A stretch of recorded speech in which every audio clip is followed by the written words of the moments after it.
same time Lent period. So please come through. We have offers for you. Well, according to World Bank, the saving culture of Uganda is still at a low pace with 18% contribution to the country's gross domestic product. So today we're going to be discussing our saving culture, to discuss why is it still at that rate? Why is it still that people still have to save because of some reasons, like my job place, they have any necessities, so I have to save. And with us, we have Emma. You're most welcome at the show. Thank you very much. So happy to be here, and then looking forward to sharing a bit of more of this particular topic, because it's something that has been discussed about over and over again. But then I feel maybe somehow we are missing the point. Yeah. Yeah, I'm excited for this. Okay. So beginning with that, how are we missing the point?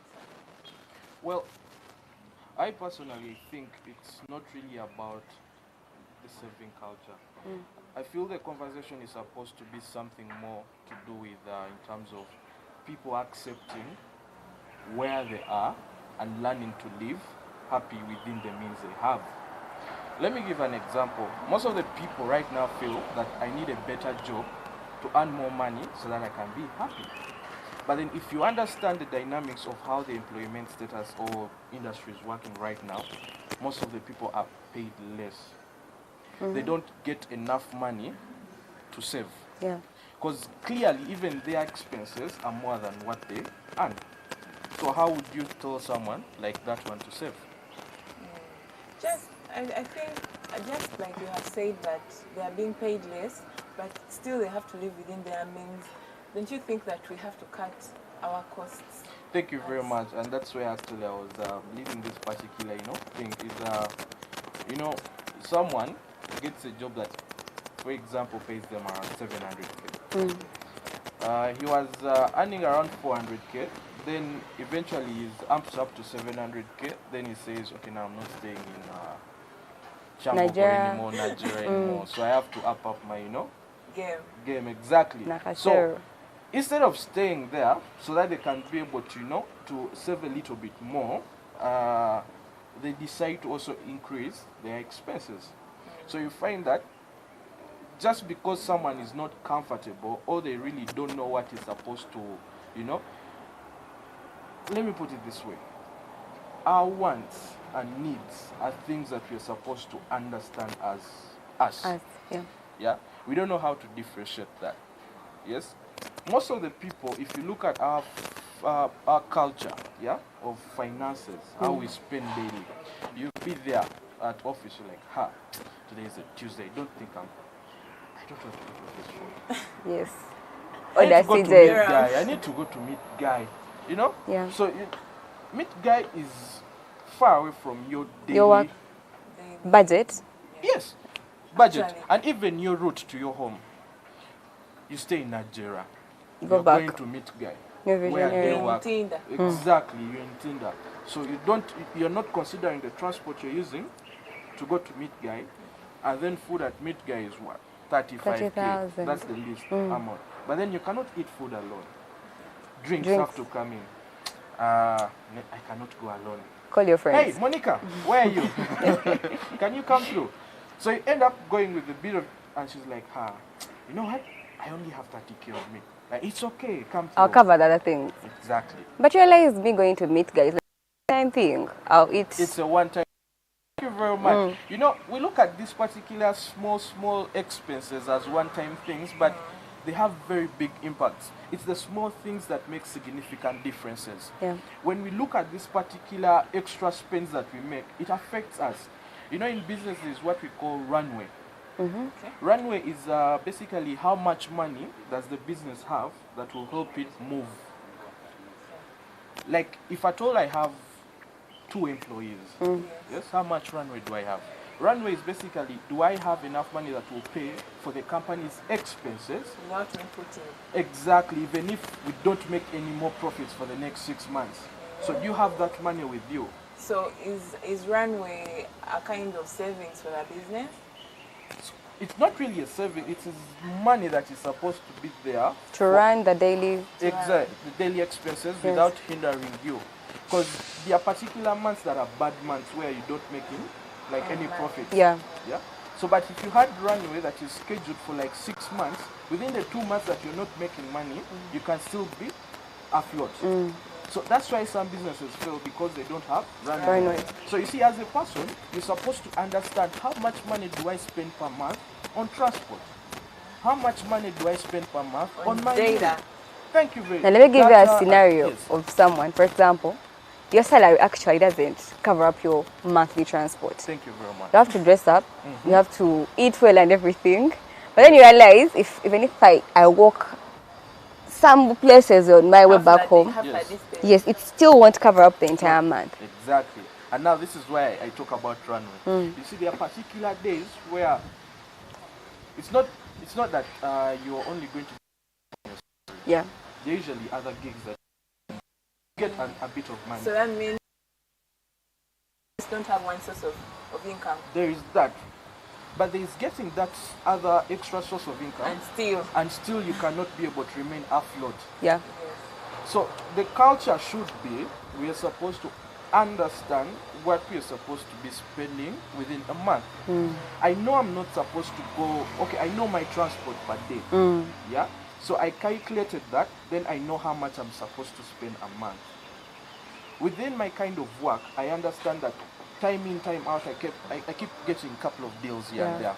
So I know if I get this bit, 20% is going here, 20% is going there. So I can be there, let me say, within a month, and I say, okay, I know my rent is covered for the next 3 months, my transport is covered for the next 3 months, my food is covered for the next 3 months. Then I also have money that I spend on myself. There's a budget for that. I say, Peter... But you might find that you don't even have that money to spend on yourself. You know, sometimes you earn money, and by the time like you have this, you have that... No, you don't even bought That card day they give you salary like this. Yes, and it goes. Everything is over, then you're like, what am I even going to wear the next day? And you clothes, nothing. Hair, nothing. And and also, as you are speaking, Martha, actually, you and Martha have been bringing out the word budget. Let's talk about a budget. People who lack the budget and people who have the budget, how does it affect your savings as a person? Well, budget, I'll take you back to the meat guys. Yeah. So if you don't have a budget, you'll be might like... a meat guy. Are you like a daily customer at meat guy? He's a friend. Hey, you can relate. Well, so you're now... marketing him. No, not really. He's our only example today. Only example. Okay. So if you have a budget, then I'll know that, okay, now, depending on my budget, this month, I cannot go. Yeah. Cannot go to meat guy. Exactly. I'm not eating. But according to Ugandan salary, you might not go to meat guy for a full year. Thank you very... Yes, that's very right. That's also there, by the way. But like I said, you see, as an individual, you usually have extras that come, but then also prioritizing has to play a particular part. Where are you putting most of your money? You know, particular things can wait. It's just that some of us tend to, when you get money, what comes first in your mind is what you saw. Financial temperature. Thank you very much. It is just like when you have 200k and you step into town, you went to town specifically to buy, let me say, a box of, a full carton of toilet paper. But as you're going down, you see those nice shoes, you're like, ha. This is that time. Ha.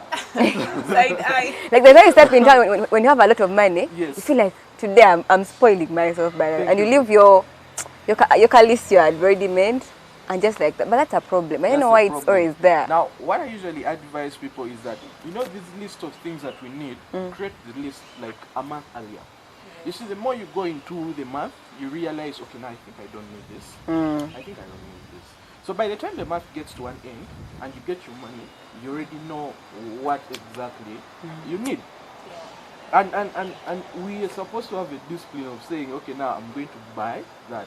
Ideally, if someone is an impulsive buyer, yes, that's what I wanted if someone is an impulsive buyer, I would recommend you make particular deposits on an item. Let me say, if you know you want a particular kind of shoe, and you know the place, yeah, get like a 10k, go there, drop it there, drop it there. I mean, that's the best way. But if you get 200k and you say you are going to buy that particular shoe, you might buy all the pairs of shoes. You may not even buy it. You may buy other things as you're going there. But By the time you reach the shop, they were there. Thank you very much. But don't you have like, in your, for example, in your circle, do you have those guys who give you like a scenario, you know, today I'm going to get my money, but they're like, that's their first job, or like for them, it's their first thing. Okay. But then they want to, for example, you have a big responsibility to cover up, and you have lesser money you earn. And you be at the wall, like, I have to give this one money, I have to pay this, I have to pay this, I have to pay this. How would you advise such a person to make sure they cover up all their bills, still with the lesser money they have? From that first job. Yeah, you know, first job was always hard for people. Yeah, very true. There's something I say is that there are particular things that can wait. Yeah. You know, I told someone that when you call me and say, Sad. when you call me and say, hey Peter, I think I need 100K. I'll be like, I don't have 100K, but I can give you 10K. But me, I think you should first ask for what. I don't. Actually, what for? I wouldn't want to do that because it hurts very many people's feelings. When you ask what you want the money for. Exactly. There is a reason as to why you're asking. Yeah. It is my money. I have to ask you, you know. And then what? And Will then you buy it? I Because know if it's worth investing or giving you or borrowing or, you know, sometimes 100K actually they're going to booze or they're going to. They will never tell you I'm going to the bar. They will have something else to tell you. They'll make someone sick. For the safety of your mindset, don't ask particular questions you don't want answers to. Okay. And also I wanted to ask about the impulsive buying. What, apart from making an early deposit or coming, no government, it's this price, let me go with this money. And then what else do you think an impulsive buyer Spender. should do? And how does someone find out that they're an impulsive buyer? I think you can easily know how you're An impulsive spender when you see one. Exactly. Yes. And even themselves, they know themselves. Because when they look at a particular dress in a shop, They're like, today, Oh boy, I need to get I'm that. going out with So this. you know that. Now, the only way is maybe to attach yourself with people you know that will keep you in line. That means you have to go with someone when shopping. You have to go with someone. They're like, hey, you know what? We are buying this. Even if I've said what, even if I've threatened you and I've reminded you that it is my money, please. Be on my case. Be on my case. I have a story to tell. I have a colleague when we were still in high school. They were older than me, and I wasn't good at keeping money. So I would give them like a part of the money I'd gotten as pocket money, and then a bit of the time comes, and I'd be like, you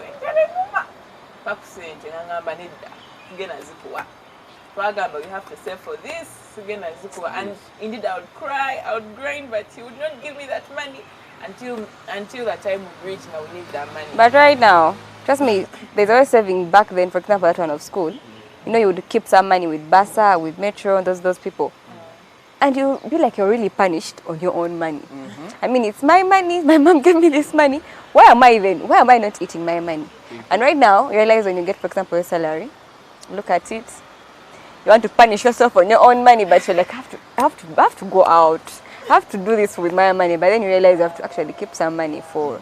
But then it is still a problem from, I think, our mindsets to our normal activities. We fail to understand the value of managing our own finances and how are we going to spend it properly. Keep some a little, and you know, because even if you want to get something from him, you have to save it. Basically, that is what I think. I want us to talk about goals.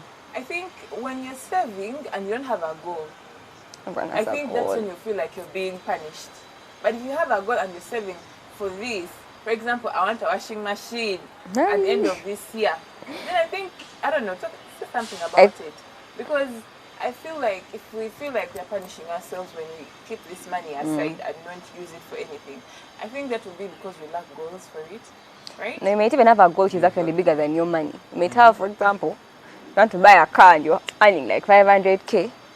I mean, that is a huge goal.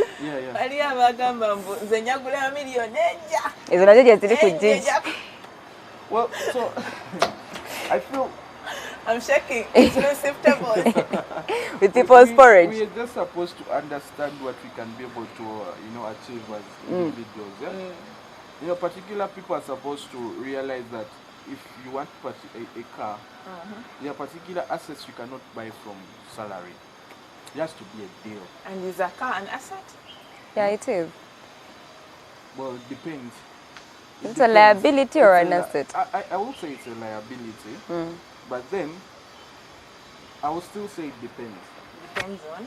Depends on who, where you are, and what you need it for. Yeah. Yeah. So, but then it has to be a deal too. For other people, it is the money you make that gets you the car. But then for other people, you have to. Maybe it's the car going to produce this money. Thank you very much. But you can, I think, for example, if I'm earning less money, anyway, it doesn't come out. But I think if you have it it comes from a point of getting humble. No gamba somebody, but public transport is gold. Yeah. In lockdown, I had a plan that by the time I finish campus, Avitis must be my car. You guys. And how far you? Nothing, I'm a prominent taxi guy. And borders, but I realized, I think by then we thought we were going to leave campus, get a job of like 2 a.m. In like mid there, you're buying a car. But on top of unemployment in our country, there's no money. There is this funny thing that whenever taxi guys, especially conductors, are insulting and disturbing customers, then customers are like, "Kai, no, we're going to get out." And they'll be like, "Mufune example, much magala taxi." Then the guys be like, "Muna avuga bani." Yeah, continue with the conversation. That's a nice one. There is I told some friends that I was like, I think my journey and a taxi is now done. Okay. Nice meeting you again. Yes, so I decided I'm not taking a taxi anymore. When did you stop using a taxi? Like at what age? At what age? No, okay, like Okay, not age. okay, after like how many years of hard work? Okay, when did you feel like Katineda? Chiwede. And was it out of social capital, like social status, or because it was an essential? Like you deserve it now, you don't need a not taxi. really. You know, I said it's us to put ourselves in particular positions that will get us to particular levels. If I say I'm not going to use a taxi, I'll definitely have to work way harder so that I can have enough money for a border or to fuel a car. Yeah. Ideally, if I say how much money I spend on transport daily, when I drive, I spend lesser than when I use a border. Of course, the border is expensive. Yeah. So me, I would definitely use way lesser if I use a taxi. Extremely But I less. don't want a taxi. Uncomfortable. Time. Uncomfortable. Yes, very, very. But then you had mentioned something that I feel that is very important. Very many people at campus feel, okay, after campus, I'll definitely get a job, get my tuma, and I'll be able to stay in a nice apartment. Nigeria. Yeah. So that's being self-entitled.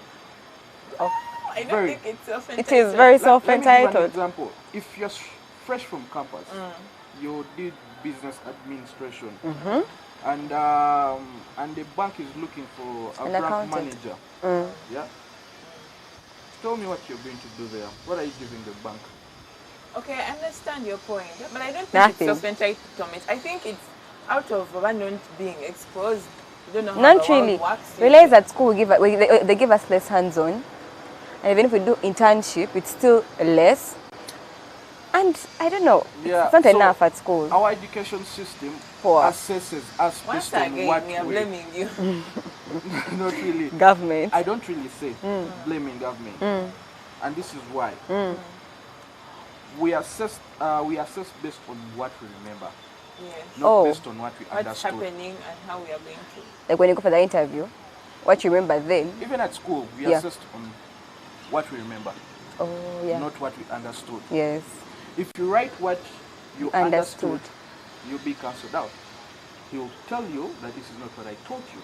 By the way, especially economics. Yeah. Everything. So not based on what we understood. But then we don't have to roll out school time because school taught us a lot. Also, yeah. 12 was a speed, njagala tukomewo. No, we still let us first finish that part. We are heading this side. Now, people will say that I'm not paid enough. Okay. But you're not paid enough because you don't have the right conversation with the right people in the right places. That really Right sounds. time. Yeah? If you're from campus, you know why I use that? I had a conversation with a couple of newbies, people that are straight from campus. Me, I never went to HSC, you know? Wow. Yeah. But then when you're having a conversation with them, these are people who keep the conversation on a basic level. Okay. They want to do the normal way of how things are supposed to be done. How they think. they're supposed to Exactly. be done. And yet in this industry, the world is evolving. Yeah? Very fast. Very many people say AI is coming with threat of particular jobs, but then me, I see AI as an opportunity. Yeah, as an opportunity to make our work even easier, so that you can be able to take on Multiple tasks. Exactly, multiple tasks and things like that. But then people keep it safe. People don't want to be creative. You don't want to suffer. Once someone is done with school, they'll be like, so you tell them, okay, take this particular small course, read about this. People don't want to read. Once you read, you're getting more knowledge. Yeah. I had a conversation with Francis, a friend of mine. Yeah, your guy. So, and we were talking about something. Then I told Francis, I was like, Francis, for the past 5 years, I've never got any person asking for my academic documents. Yeah. Yeah. Are you Let's for talk real? about that. They have never asked for my academic documents. And why is that? Because someone gives you something based on how you present yourself. Not really presentation in terms of smart, but the idea. Yeah, I have different approaches on how I do my particular things, and that's what keeps me separate. You see, if I told everybody works to achieve that kind of, let me say, uniqueness within themselves, competence, I think. within themselves, you can find yourself one in a better place, better position, or more money, more opportunities. more opportunities. And you never sit and say, okay, I think just because these guys are giving me 200K, I can remain in this kind of place. Yeah, I reached at a point where I say money does not define where I work, but the principles of that organization against the principles that I identify with as a person. If as long as we connect, I will work in that space. If that space allows me to grow as a person, I can be there. Yeah? And that is my level of satisfaction. So it is not about how much money I'm paid. So I can easily remain within my means, and you'll see that I'll be able to have enough money to also do investments and also do savings. Okay. Really driven the point. You see, as a fresh graduate, I'm part of those guys. This is really important. You realize, okay, the little time I've been in this field, actually you realize that they don't like evaluate your capabilities by steal your documents, like you said. Yeah. There's some jobs you go to and they don't want to know what you did. You don't want to What are you bringing for them? But then people still, this entire thing of my CV, my transcript, my other certificates, like they're just papers, guys. I think like you're right.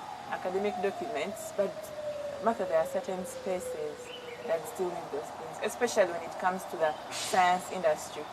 They do need them, but I was with some chemists yesterday, and their problem was we are always in the kitchen as chemists. Yes. We never get out to spread our knowledge. Yeah, so it goes back to how we were at school.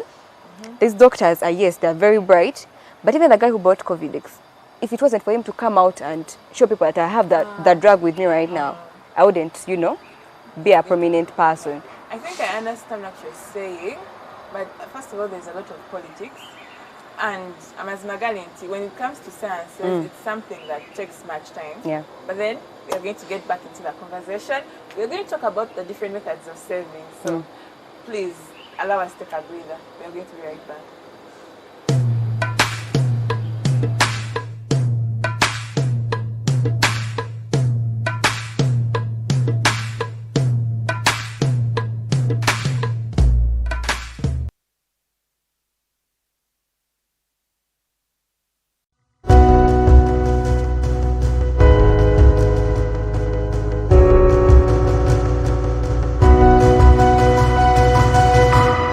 Smart 24, driving business.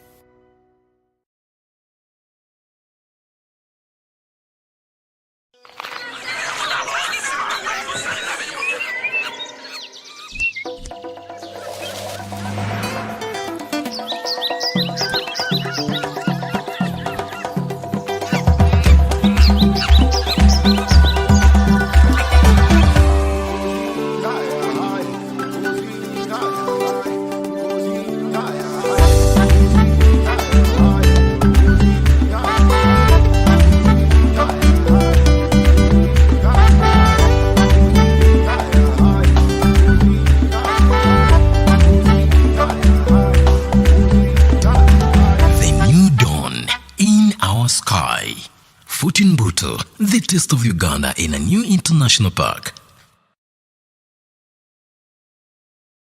Say goodbye to paperwork and travel costs. Now every MTN customer can register to invest in securities anytime and anywhere with Zabu in a few simple steps. Step 1. Dial *292#. Step 2. Select option 1. Register with Zabu. Step 3. Enter your full names. Step 4. Enter your national identification number. Step 5. Enter your national identification card number. In 24 hours, you will receive an SMS confirming your registration. Congratulations, you are now ready to invest.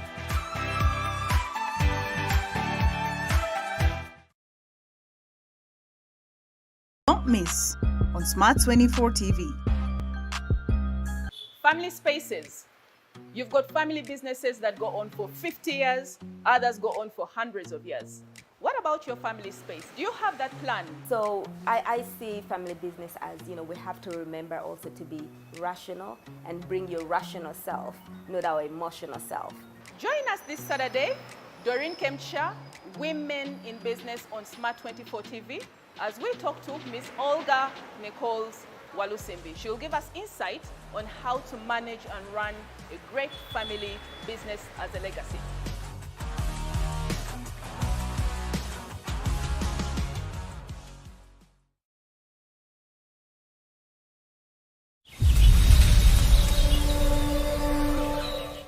Saving or securing for the future does not only mean investing in stocks, real estates, or companies, but there are so many chances of becoming a billionaire through practicing agriculture. You don't need a very big plot of land or large capital to start, but slowly by slowly you can build an empire. Uganda's economy is made up of agriculture, services, and industry sectors. But agriculture comes out as the backbone of Uganda, employing 70% of the population and contributing half of the country's exports and earnings. Agriculture being the main supplier of raw materials for several companies, and it's readily marketed both in urban and rural areas. There are so many chances of the next billionaires coming from agriculture. From the farmers to the processors, from the processors to the traders, and from the traders to the final consumers. We shall be taking you through the whole agriculture chain. My name is Chris Chitaka Haman, and this is Farm Smart, showing every Friday 7 to 8 p.m. only on Smart 24 TV, driving business.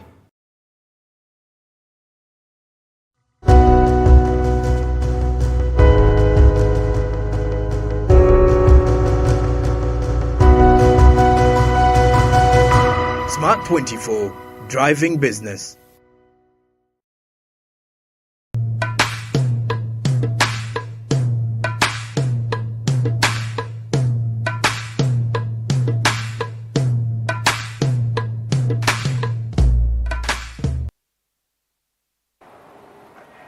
Well, we have been having a conversation during the break, and someone was saying that saving is a commitment. Does it mean that people who are cheating in relationships can't save? Longer conversation, guys. It's longer Anyway, than this. we are at Onomo Kampala Hotel, Onomo Hotel Kampala, sorry, and I want to talk about since it's Ramadan Kareem, and it's Ramadan, and at the same time it's Lent period. There are those meals that people usually take after the fasting, and the iftar is 80k. I think that's after selling. That's after, sorry, That's after fasting. Fasting in the evening. When you're breaking your fast. In the evening. Serving and just but yeah, that's 80,000, and there's just a prayer room available. And also for the Easter Sunday buffet, it's going to be 130,000 for the adults and 60,000 for 12 years, like under 12 years. I don't know how they're going to do that 12 years. Birth certificate. Anyway, we still have Peter with us, and yeah, we're going to talk about saving methods. Well, I would like to keep this as easy as possible, yeah? Because we have people who come from different backgrounds, with different incomes and things like that. So ideally, I would like to talk about me. How I save. Very important. Yes. So ideally, me, I don't want to call it saving. I just like to call it planning for the future. Future involves wife and kids? There is that. And then there is also me, because I told someone that I get my 50% for now is me. Yeah. 30% is my family. 20% is my woman. Now, once we get there, and then we are like married, then 50% will be me and my woman, 30% will be me, and 20% will be the family. Yeah? This is nice. So that's how it changes. But then right now, I'm talking about me. Yeah. Yes. On how do I save me. Now, like I said, I record how much money I spend in a month. So that means you put down your cash flows. Exactly. So I record each transaction I make per day. Transport. Even if I've bought a razor blade, I write it down against that particular expense of household. Yes. Do you have like this book, normal books or phone? So now there are two options. I usually have an Excel document that is linked to my Google Sheets, and then I have an app on my phone. Now for the app is connected to the Excel sheet. So if I'm from a border and I've paid money like 2K, I say 2K border from home to office. Legit. And it records that. So when I buy lunch, 5K. Now I've already set these expenses because now there's food, there's what. So it attaches them to those particular sessions. Okay. So I see how much money I've spent. So ideally, my methods of saving are, against that money, I usually pick out a particular percentage that goes to a particular docket or maybe an envelope. There's money that I usually get as cash, and immediately I reach home, I pick 10% of that money, put it in a specific envelope. So you get that money like on a daily basis? Not really daily, but every time I get money, I pick off 10% that goes to my savings. Okay. Yes, so that's one way of picking off a particular percentage on every money that you get.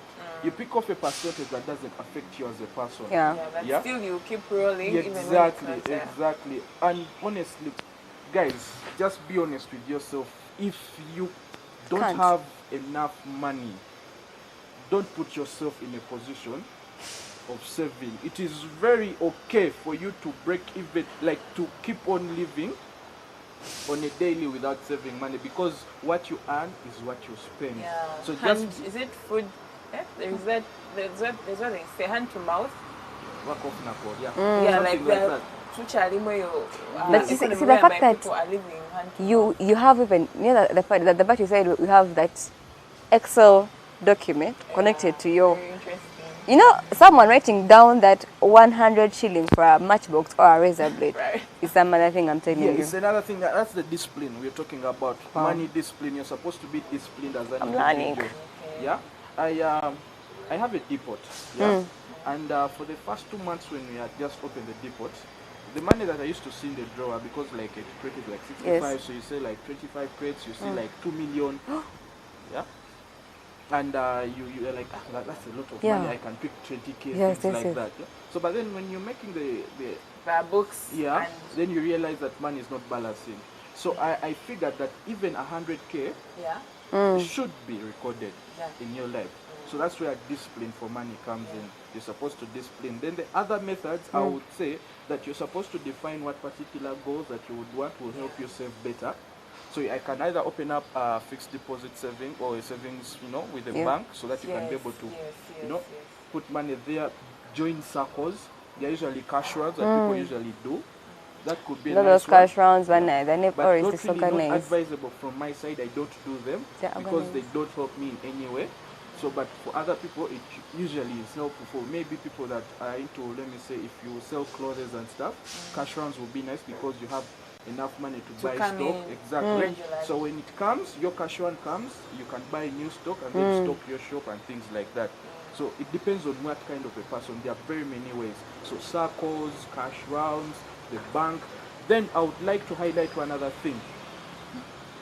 For me, I understood it differently. Most of the people say, don't invest if at all you don't have really a lot of extra cash. Yeah. There are these unit trust funds that are coming up, and the conversation is really nice. It's something I like doing because I feel those particular investments, the profits with them are not taxed by the government. Okay. Yeah. So you can be able to withdraw your money and to get maybe returns on the investment without taxes. Without taxes, the government doesn't tax them. So are they like out there to people or? Yeah, they're accessible. You can either say 50k and you can always withdraw them. We are going to get back into the conversation. It was getting very serious. But as usual, me and Martha, we are just 20-something. We don't really know much about business. So we usually invite stakeholders from the business ecosystem to talk about the various things, the particular topic of the week. So with us this week, we had Mr. Benoni Okwenje, General Manager, Financial Markets, and here is what he had to say. My name is Benoni Okwenje. I'm the General Manager of Financial Markets at Centenary Bank, Uganda. Saving is very, very important. Being able to save is being able to plan for your future. And there are many reasons why. Saving gives you financial independence. It allows you to have funds aside for any emergencies that may come up. There could also be any unforeseen or unexpected expenditure. Saving allows you to make a capital expenditure, and what I mean by that, maybe you'd like to buy a home, or you'd like to buy a car. If you have savings, that means you probably won't have to borrow money, which means you can live a life that is debt-free. A big one is retirement. Retirement, all of us are going to retire at some point. So it's important that we save for retirement. As you know, when you stop working, that means your income levels reduce. So you need to have savings to be able to sustain you when you reach retirement age. Another one is, leaving a legacy for your loved ones. And what I mean by that is, for example, paying your child's university or college education. Generally speaking, saving allows you to accomplish some of your long-term goals, whatever they may be. Many of them entail money. So, saving helps you achieve those. Another one is investing. If you save, then that means you have money to invest, and you're able to grow your money, to grow even more money by investing. Another big one is imagine the unfortunate situation where you lose your job or you have a career-ending injury. If you have savings, if you've saved, then that can provide you a safety net, to keep you going. If you don't save, the exact opposite happens. You won't be financially independent. If an emergency happens, you'll be stuck. You can forget about making capital expenditures like a car or a home. Even if you were to, say, get a mortgage or a loan, many times you have to put something up on your own in order to be able to get it. You'll be living in debt. Again, if you have no savings and there's no extra income, then probably you have to borrow. And that means you'll be living a life of debt. Like I mentioned, the big one is retirement. And you find that those people who haven't saved for retirement typically have very, very miserable retirements. Some actually even, it's bad. Having a retirement without savings is really, really bad.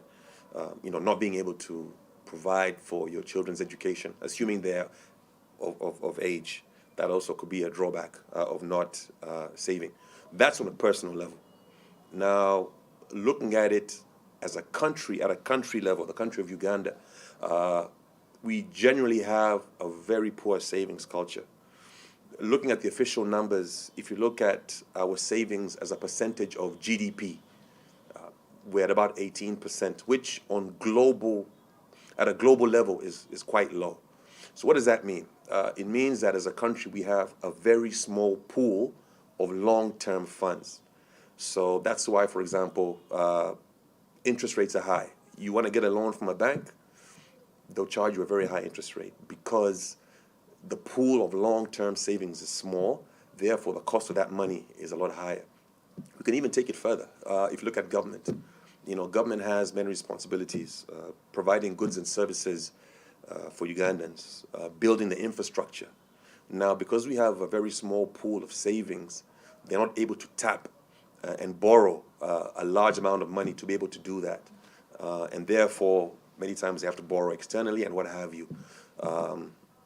On the flip side, if indeed we had a large pool of savings, then government would be able to, access this money, and be able to provide all of these things. In Uganda, we have a poor savings culture. It starts really at an individual level. I think that's where it needs to begin. And again, what is a good savings culture? It means periodically saving on a regular basis. Putting money away as part of your day-to-day. On a regular basis. That is really a good culture of savings. So on an individual level, how can we develop that? Probably you first need to assess the health of your personal balance sheet, your financial health. Where are you? Have you started saving? Are you behind? Have you started, are you not saving at all? Once you establish that, then you can say, okay, I need to start saving or I need to improve. So the first step would be have a budget. A budget is very, very important. On a monthly basis, you know how much you earn, you know how much you spend, you know what your costs are. And once you understand that, you can then calculate how much disposable income, how much extra income you have. A savings culture means having the discipline to periodically save. Saving on a regular basis, on a consistent basis. That is really a good savings culture. It's not easy, but probably on an individual level, you can start by doing a number of things. One is first understanding, what's your financial health? What's your income? What's your expenditure? And where are you from a savings perspective? What are your goals? What do you want to achieve? The other is create a budget. Once you understand what you want to achieve and where you want to be as far as savings, have a budget. You know how much you earn on a regular basis. You know what your costs are. And with that, you can then say, okay, on a monthly basis, I have this excess amount of money that I can put away. So budgeting is key. Most importantly, having the discipline to stick to a budget. Another thing to consider, which will help, is always think with the end in mind. Now, I've been talking about retirement. All of us are going to retire at some point. It is what it is, and therefore, you need to start saving now. You need to start contributing for your retirement. It's not too late, and it's most importantly never too soon. Start now, because the more you save for retirement, the more comfortable your retirement will be. Another big one, which is key, is understand the concept of cash flows. Okay? Understand the concept of cash flows. Cash flows, in a nutshell, is understanding how much is coming in terms of money, how much are you earning, how much money are you getting, and how much is going out, how much are you spending. Very similar to budgeting. But again, sometimes we kind of go through life, we get money, we spend, we get money, we spend, without really taking stock of saying, okay, understanding cash flows is key, especially if more is going out than coming in. I think once you understand cash flows, it then allows you to budget, like I talked about earlier, better. So understanding cash flows is very important. Another one that actually works, especially for me, I can speak for myself, make savings automatic. Make it automatic, especially for someone who isn't disciplined enough to consistently save on a regular basis, what I personally do is, on a monthly basis, one of my accounts has a debit, an automatic debit. On the 24th of every month, I know X amount of money is being removed from my account and is going somewhere to save. I think that helps, especially for those who aren't so disciplined.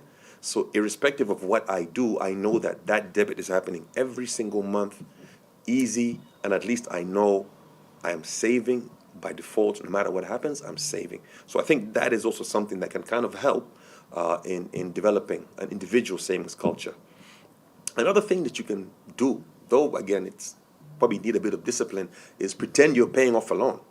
You know, put money away on a regular basis, and you're putting it away on the basis of, yeah, I'm paying a loan, even though you're not. But it's good habit, it's good practice. And the last point is start now. Start now, don't wait. Start saving now. It's never too late. And just to actually add on to that, so I've talked about on an individual level. On a broader level, I think in Uganda there's more work for financial institutions, for private sector players, to really create either more products or more instruments that makes it easier for people to save, especially at the grassroots level, on a very micro level. You know, I think we probably need to come up with more products that allows even someone in the village or someone young, you know, it's never too young to start saving, to be able to just save easy, whether it's on your phone, using mobile money or something. But I think also in the current environment, sometimes we overcomplicate the whole concept of saving. I think the easier it is for someone to save, then the more they'll save. And, you know, technology comes into play, access comes into play. So I think there's some work as well, which will help develop the savings culture as a country as a whole. They should have those discussions with them. They should explain to them the whole concept of saving. Give an example. If, as a parent, you're giving your child an allowance, say they're giving you regular allowances or pocket money or something, say they need a certain amount, you can say, okay, well, you want 10,000, I'm going to give you 8,000 and 2,000. What I'm doing, I'm saving for you, I'm putting it away for you. Another thing that you can do, which I personally do, is I have bank accounts for my children, and I update them on their balances, and I'm saying, no, this is your money. Or, for example, anytime their grandmother gives them money, I always deposit it into their account and say, you understand? So operationally, they can see, okay, this is money that's being saved for a rainy day. And again, it's awareness, it's a discussion, and it's never too early. I think, and I'm sure there are many things parents can do. Mine is just personally what I do, but there are many things that parents can do. Okay, so banks provide quite a number of options, but I'll probably talk about three main ones. And this is fixed deposits, this is savings accounts, and this is government securities. So I'll start with the fixed deposits. These are accounts where you fix money for a specified period. It's typically 3 months to 24 months. So it's money you put away for a certain period. You're not allowed to touch it until that period elapses. If indeed you want to break the deposit, then you run the risk of forfeiting the interest you would have earned. And because of that, fixed deposits typically give you a higher rate of return. Okay? The second category of saving options that banks provide is savings account. And again, savings accounts are quite diverse. I know in Centenary Bank we have quite a number, and the accounts are broken down or cater for the different profiles and the different categories of our customers. And again, each of those accounts has a particular characteristic that caters to them. So, for example, we have a Sente Plus account. This is an account where it's a goals-based account. So, for example, you can say, I want to save up to 10 million over this period. It's an account that you contribute to up until you reach that particular milestone. We have also a Sente Juniors account. This is an account that caters towards anyone who's a toddler up until the age of 17. and it's typically managed by a parent or a guardian. So like I mentioned, it's never too early to start saving. We have a Cent Evolution account, which is for individuals in tertiary educational institutions. So these are individuals who are between the age of about 18 to 26. Again, it's the characteristics of the account cater to people of that profile. We have a Sente Superwoman account, which targets women, whether professional or in business, who are looking to, grow their revenues and what have you. And again, it's the particulars of that account cater to that group. We have Sente Sacco accounts. We have Sente Investment Club accounts, which again are very straightforward. So if you have a Sacco or have an investment club, then we have accounts for you to open in those, in that space. So the third category that I'll discuss what banks can offer is government securities. Government securities are instruments issued by the Bank of Uganda on behalf of government, on behalf of the Ministry of Finance, which allows them to borrow from the public. Government securities come in two forms: treasury bills, which are more short-term, and treasury bonds, which are more long-term. So treasury bills come in tenors of 3 months, 6 months, 1 year. Treasury bonds are 2 years, 3 years, 5 years, 10 years, 15 years, and 20 years. And again, government will borrow and they'll pay interest on that money. Centenary Bank is the primary dealer bank. So Bank of Uganda has appointed us to really make markets in government securities, to facilitate the investments in government securities through our platform. I think the whole concept of Women's Month is that women have been sidelined for so long, and it's time to bring them up and empower them. I think men have been well catered for. So a lot of the accounts and stuff like that, I think are well catered for men already. But we're very happy with a Superwoman account. Uptake is great, and we're really, really proud of it.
Benon or Kwenji, he has given us everything you need to know. And what I really picked most is when you want to really save a lot, you have to think like you're paying back a loan. So it's at your brain and you're like, I'm going to pay back this loan, so I have to make sure I'm getting all this money just to pay back the loan. But in our case, you're actually doing the real saving. Well, we're still keeping up with our conversation, and we are discussing unit trust funds. Everything you really have to know about your unit trust fund, and he was giving us more about it. Sorry. So we're still talking about unit trust funds and how they're not taxed by the government. So how does this unit trust fund work? And also, I would also want to add on working with the circles, having a fixed deposit account, the savings, like when you guys talk about discipline, because if you say circles or cash rounds, it still comes back to discipline. Because the moment you're not honest and all these things. So let's please talk about that. So, Sorry. with unit trust funds, where I recommend that, it is for people who want long-term investments. But as a young youth, it is always recommended that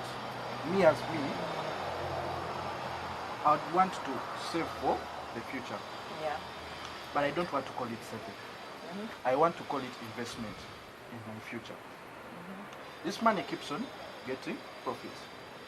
Okay. But I can easily acquire that money back. Yeah. Sorry. So talking about unit trust funds, I think it's something you should go to the web and look at.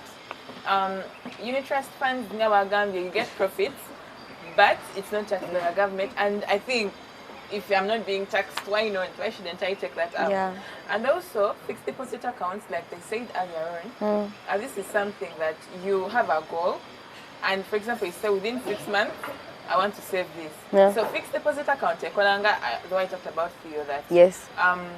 No zagala tibajja zikuwa zino kubeerayo Back at that time. back at that period gets done. So I want you guys to take time, visit all these banks, visit their websites, and look at fixed deposit accounts. Savings accounts are also there. Naye kyenjagala okugumiza is that please and please get your national IDs, because without national IDs you can't access all these fixed deposit accounts, all that savings, all the circles. Where will they get you?